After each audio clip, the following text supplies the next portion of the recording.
নমস্কার বন্ধুরা, আজ আবার একটা ভিডিও নিয়ে হাজির। মাঝখানে বেশ কিছুটা সময় যাচ্ছিল যে ভিডিও করছিলাম না, আবার আস্তে আস্তে নিয়মিত হওয়ার চেষ্টা করছি। তো আজকেও অতি অবশ্যই ট্রান্সফার মার্কেট নিয়ে বেশ কিছু খবর রয়েছে, সেগুলোই দেবো আপনাদের সঙ্গে। শেয়ার করে নেবো সেগুলো। ইস্ট বেঙ্গলের খবর রয়েছে, মোহনবাগান বা অন্য দু একটি টিমের খবরও রয়েছে, কারণ অনেকেই অনেক সময় বলেন যে শুধু ইস্ট বেঙ্গল না, একটু অন্যান্য টিমগুলো কি করছে সেগুলো একটু জানতে চায় তারা। তো প্রথমে যদি আসি মুম্বাই সিটি এফসি, কারণ আমরা ইস্ট বেঙ্গল নিয়ে খবর তো করছি, কিন্তু নীরবে নিঃশব্দে কাজ করে চলেছে মুম্বাই সিটি এফসি। তারা একের পর এক প্লেয়ারকে তারা ছেড়ে দিচ্ছে, একবারে নতুন করে টিম গঠন করছে। দু একজনকে হয়তো রেখে দেবে তারা, পুরনো যারা রয়েছে। বাকি ম্যাক্সিমাম প্লেয়ারকে তারা কিন্তু ছেড়ে দিচ্ছে। মোট ১৩-১৪ জন প্লেয়ারকে ইতিমধ্যেই ছেড়ে দিয়েছে এবং ফলাও করে তারা থ্যাংক ইউ জানিয়ে অ্যানাউন্সমেন্টও করছে। এবার যেটা করা হলো মুম্বাই এর পক্ষ থেকে, বিপিন সিং, বিপিন সিংকেও কিন্তু ছেড়ে দেওয়া হলো মুম্বাইয়ের পক্ষ থেকে। বিপিন সিং আমরা জানি যে ইতিমধ্যেই কিন্তু বিপিন সিং এর সঙ্গে আইএসএল এ বেশ কয়েকটা টিম কথাবার্তা বলছিল, কেরালা কিংবা চেন্নাই, পাশাপাশি এফসি গোয়া বা অন্যান্য অনেকগুলো টিম ছিল, যার মধ্যে ইস্ট বেঙ্গল তাদের মধ্যে একজন। এবং বিপিনের সঙ্গে ইস্ট বেঙ্গলের কথাবার্তা প্রায় চূড়ান্ত, প্রি কন্ট্রাক্টে নাকি সাইনও হয়ে গিয়েছে।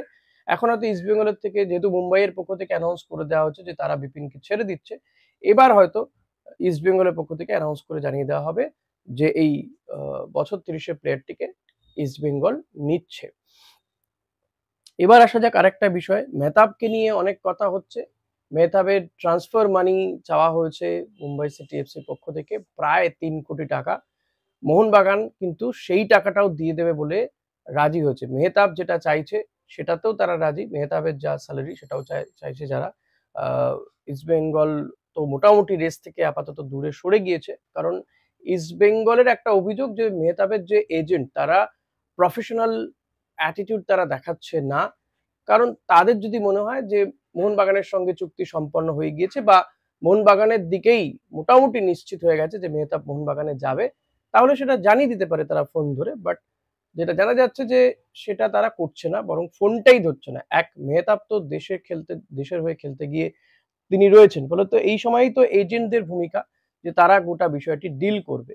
কিন্তু সেটা হচ্ছে না। এবার যে ট্রান্সফার মানি চাওয়া হচ্ছে মেহতাবের পক্ষ থেকে, মেহতাবের টিম যেটা চাইছে মেহতাবের জন্য প্রায় ৩ কোটি টাকা। এখন মোহনবাগান এটা নিয়ে একটা দর কষাকষি করছে মুম্বাই সিটি এফসির সঙ্গে। এবার যদি এটাও মিটে যায় তাহলে হয়তো মেহতাব মোহনবাগানে আসবে। আদারওয়াইজ মেহতাব মুম্বাই সিটি এফসিতেই রয়ে যাবে। সম্ভাবনা কিন্তু মুম্বাইতে থেকে যাওয়ার অনেক বেশি। রাহুল বেকের ক্ষেত্রে, রাহুল বেকের জন্য ইস্টবেঙ্গল কথাবার্তা বলছিল, কথা হচ্ছিল, শোনা যাচ্ছিল যে আসবে। রাহুল বেকের এজেন্ট বা রাহুল তিনি নিজেও ইস্টবেঙ্গলে খেলতে চান, কিন্তু বিএফসি বা বেঙ্গালুরু এফসি তারা কিন্তু রাহুলকে ছাড়তে চাইছে না। এমনিতেই রাহুল বেকে রয়েছে, দেশের হয়ে খেলতে গিয়েছে। তো রাহুল বেকের সঙ্গে কথা বলা যাচ্ছে না। তো রাহুল বেকের এজেন্টের কাছে ইস্টবেঙ্গল আবার করে তারা তাদের দাবি জানিয়েছে যে তারা রাহুলকে পেতে কতটা মরিয়া। কারণ ইস্টবেঙ্গলের যে ডিফেন্সের যে প্রবলেম, সেই প্রবলেমটা ইস্টবেঙ্গল এনিহাও মেটাতে চাইছে। সেই কারণে কিন্তু দেশীয় প্লেয়ারের দিকে তাদের ঝোঁক এবং তারা এই প্লেয়ারটিকে চাইছে। প্রবীর দাসকে নিয়ে কথা বলবো। আপনাদেরকে জানিয়েছিলাম যে প্রবীর দাসকে ছেড়ে দিয়েছে Mumbai city FC. Loan delay তাকে নিয়ে আসা হয়েছিল। তো ফলত প্রবীর দাস আবার কেরালাতে ফিরে যাওয়ার কথা, কিন্তু কেরালাও প্রবীর দাসকে ছেড়ে দিয়েছে। এবার শোনা যাচ্ছে যে মোহনবাগানে নাকি আবারও প্রবীর দাস ফিরতে পারেন। তবে এই চান্সেসটা আমার খুব মানে ঠিকঠাক মনে হচ্ছে না প্রবীর দাসের মোহনবাগানে ফিরে যাওয়ার। এটা শুধুমাত্র রিউমার বা রটনা বলেই মনে হয়।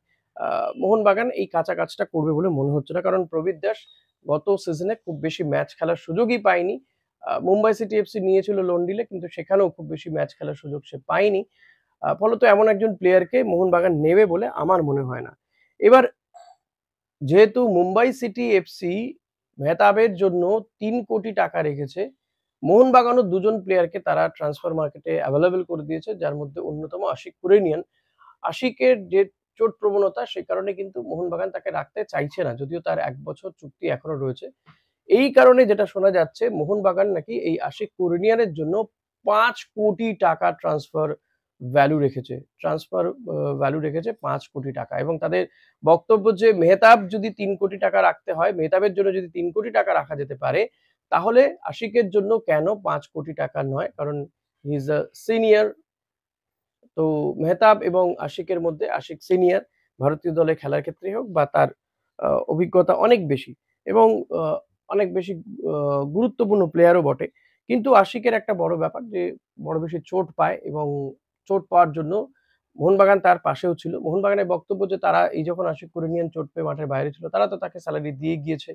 কোথাও কোনো অসুবিধে নেই এবং এই যে ৳৫,০০,০০,০০০ ধার্য করার পেছনে তারা এই যুক্তিগুলো দিচ্ছে। এবার আশিককে হয়তো কেরালা বা বেঙ্গালুরুতে দেখা যেতে পারে নেক্সট সিজনে খেলতে। কেরালা তাকে চাইছে, আশিকও চাইছেন যে তিনি তার পরিবারের পাশে থাকুক। কারণ তার পরিবারে কিছু সমস্যা তৈরি হয়েছে বা শোনা যাচ্ছে তার ওয়াইফ নাকি সন্তান সম্ভবা।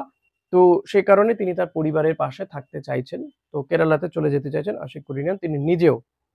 এবার যদি বিদেশিদের কথায় আসা যাক, বিদেশিদের মধ্যে মরক্কোর অ্যাটাকিং মিডফিল্ডার সাবির বাগরিন তিনি খেলতে আসতে পারেন বলে জানা যাচ্ছে। মরক্কোর এই অ্যাটাকিং মিডফিল্ডার কিন্তু এলে কোন ক্লাবের হয়ে খেলবেন বা কোন ফ্র্যাঞ্চাইজির হয়ে খেলতে আসছেন। শোনা যাচ্ছে চেন্নাই এফসি তারাও তাদের দলটা এবার বেশ সুন্দর করে তৈরি করার চেষ্টা করছে। বিদেশীও তারা আনতে চাইছে।